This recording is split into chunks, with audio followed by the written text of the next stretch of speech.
We got John Makdessi back here on the program, who's going to be taking on Nasrat Haqparast at UFC Nashville on March 23rd. John, how are you, man? I'm doing great. How are you today? I'm doing great too. I appreciate you asking. It's good to talk to you again. We were supposed to see you fight at UFC 231 in Toronto against Diego Ferreira, and I know you had an injury that forced you off the card. What was the injury for those who don't know, and how long was the recovery time? I was basically a lumberjack, a lumber sprain. Sorry, it was my lower back. So stuff happens. It comes with the territory from all the hard work. Yeah, no, that certainly it certainly does. When were you able to actually get back to training? Because that fight was in December, near the beginning of December, and again, I'm sure it took a bit of time to get back. Yeah, I mean, I went to Vegas to the UFC Institute. They've been very phenomenal. They took care of my therapy. I was there for a week, and I healed very fast, and 2 3 weeks, and I was able to kind of focus on the recovery, strengthening my lower back and my core. Let's talk about this matchup, which I find pretty interesting because Nasrat trains at your old gym at TriStar. Does that add a little bit more to the matchup, getting to fight someone at a gym that you used to train at? I mean, you know what? The UFC is very unpredictable. They call you up. You have to be ready. You got to be ready to fight anybody, anytime. My manager, Mitch Mayberger, called me, messaged me saying that the UFC offered you a fight, and surprisingly, it was Nasrat, and he was one of my. It was funny because he was one of my training partners at TriStar that I took in as a training partner to get me ready for my fights. So he was a part of the usually we call it the Shark Tank. So basically, I'll get 2 3 guys. Still, they'll stay fresh on me, and they'll switch each round to give me a good push in the gym. So he was one of my He was one of my training partners to prepare. Now this time it's going to be a real fight. Yes, we're actually going to get to see this without behind closed doors. Did you message him when this fight came together? Have you talked to him since then? No, of course not. We don't communicate. Me and Faraz, Faraz Zahabi, we kept in good terms after me deciding to expand my horizon and to change camps, and he wasn't really aware of the situation, and I told my manager, if they accept the fight first, then we will accept, because I am a man of my honor, and we did. I did told me and Faraz did communicate, saying that we won't accept fights, fighting each other, but they accepted a fight first. So when that happened, everything else changes.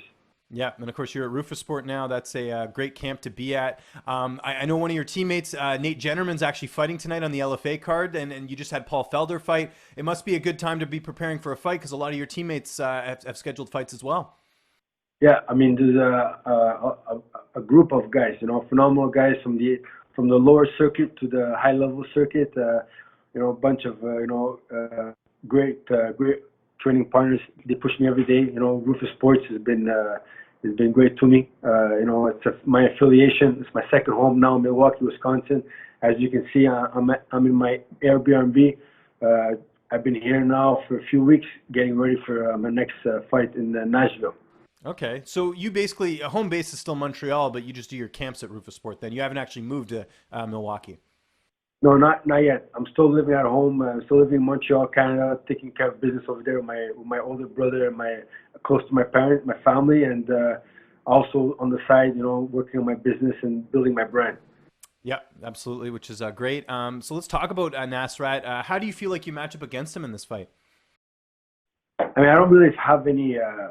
When it comes to opponents, for me, it was always about improving in myself. It's always about focusing on each department, becoming better as a striker, better as a wrestler, grappler. Taking care of in my overall game. You know what I mean? So as you see, people see that there is a evolution with John Makdessi. You know what I mean? With the Muay Thai clinching the inside game. When I fought Ross Pearson, I kept a close distance. That's why we got fight of the night. And I'm hoping that Nasrat is gonna try to keep it on his feet. You know what I mean? Which I really doubt. He might go to the ground, but we'll see what happens. I'm ready for whatever happens. Is it easier to train for a guy like him because you guys did train together? No, not really. There's not really. It's not a question of being easier or difficult. It's all mental for me. I mean, he's young. He has a lot to prove. I fought top lightweights in my division. I fought I fought a lot of great fighters in the lightweight division. I've been on the high stage. I fought, I fought on big cards. I fought under, George St. Pierre's, all the big cards. You know what I mean? So, I know the pressure. I know the anticipation. I know what it takes. This type of fight. You know what I mean? And not just the cards you've been on. You fought really tough competition, like Donald Cerrone, like you fought just sort of the who's who in the lightweight division. Do you feel like that's going to help you here? Because Nasrat, he has a couple fights in the UFC, but you're definitely more of a veteran in this matchup than he is. I mean, yeah. I mean, you got endless names. Donald Cerrone, Yancy Medeiros. I fought Sam Stout, one of the a lot of experience. I fought a bunch of great warriors. You know what I mean? I fought, I give fans excitement. It's all about giving the fans excitement, entertaining the crowd. So I'm very excited. And also first time in Nashville, first time, fighting in front of the U.S. crowd in a while. So I'm also very honored and excited to be under the Anthony Pettis' card too. He's fighting Anthony Pettis, so we'll be fighting. We're training also together. So So I'm very excited for that too. And you should fit in right there because you go by John Wayne, right? And that's the whole cowboy thing. I think that'll fit in pretty good in Nashville. Yeah, exactly. My parents call me John. My birth name is John Wayne Makdessi, so yeah, that's pretty interesting. Yeah, I like that. How about the weight cut? When does that process start? Yeah, weight cutting is always it's always discipline, a lot of discipline. I follow my nutrition meal. I already started the weight cut phase. My mentor Ben Hoffman, over 6 years now. We keep in communication, and I do my own thing. I know I'm a professional fighter. I know what it takes to get ready for a weight cut. And you're one of the guys, I mean, just going back years ago when we've done interviews, I know you've wanted a 165-pound division. It looks like that might be a little bit closer. It seems like they're getting rid of flyweight. Is that still the case? You still would like to see 165? Yeah, I believe that there should be a lot of different. There should be more weight classes. I mean, I'm not a big believer in heavyweight cutting. Because when you focus too much on the weight cut, it can also hinder your performance. And at this level, it's all about skills. I mean, the weight doesn't make you win fights. Of course, when you're a much bigger guy, a heavier guy can give you an advantage. But I was never a big. I come from a traditional martial arts background where we didn't really cut a lot of weight. Mm-hmm. Yeah, no, that's true. Who's going to be in your corner for this fight? If I remember last time, because I was at your last fight, you had Emmanuel Sanchez, but I know he has a fight coming up. Is that still the case? He's going to be in your corner? No, Emmanuel Sanchez, he has his fight the 22nd, if I believe. So I'm going to have, Duke is going to be my corner. We're going to have the Brazilian Jiu-Jitsu coach, Wanderlei, and also one of my training partners, Rafion. He's also an up-and-coming... I know Rafion quite well. I'm surprised he's not in the UFC yet. I don't know what this guy needs to do, and I'm also surprised he didn't get the next title shot in LFA because he's been on a roll. So that makes me think he's going to get a call up soon because he's great and just a super nice guy too. Am I right? As far as a teammate, he's an amazing guy. He's a very he's a family man. He's a young kid. He's married. He's a hardworking guy, dedicated, and he's a great friend. And you're going to see him soon in the UFC for sure. Yeah, I agree with that. How do you see this fight playing out on the 23rd? You always bring a fight of the night performance. Are we going to see a finish in this fight? Man, I don't like to call out fights. Stay tuned. March 23rd, Nashville is going to be fireworks. And where do you feel like a win over Nasrat puts you? Because you're coming off a big win over Pearson. That was a veteran. Now you're kind of facing a prospect here. Where do you feel like that places you in the division? My ultimate goal, martial arts has been my life. I started at 6 years old. For me, it's all about dedicating myself to my craft, and I want to fight. My end goal is to fight the top 10, get into the top 15, prove myself. But right now I'm taking Nasrat very serious. Right now I'm focused on Nasrat, and God willing, how after that fight we'll see what happens. I mean, but my ultimate goal is to get to the top lightweight division.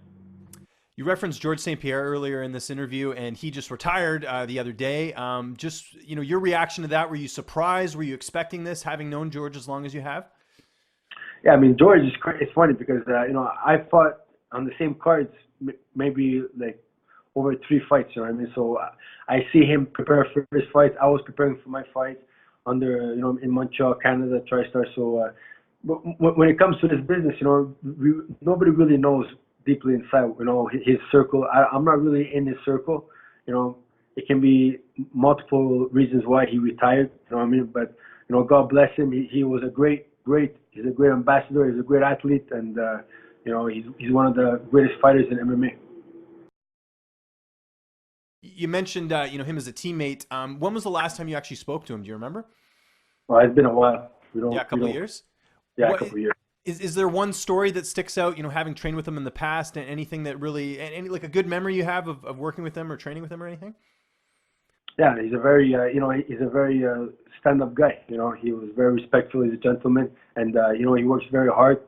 And he always, every time we trained together, he was always pushing each other to the limits. And because of him, I was able to get my name out there and get into the UFC because I was helping him get ready for fights when I was on the circuit and building my backbones.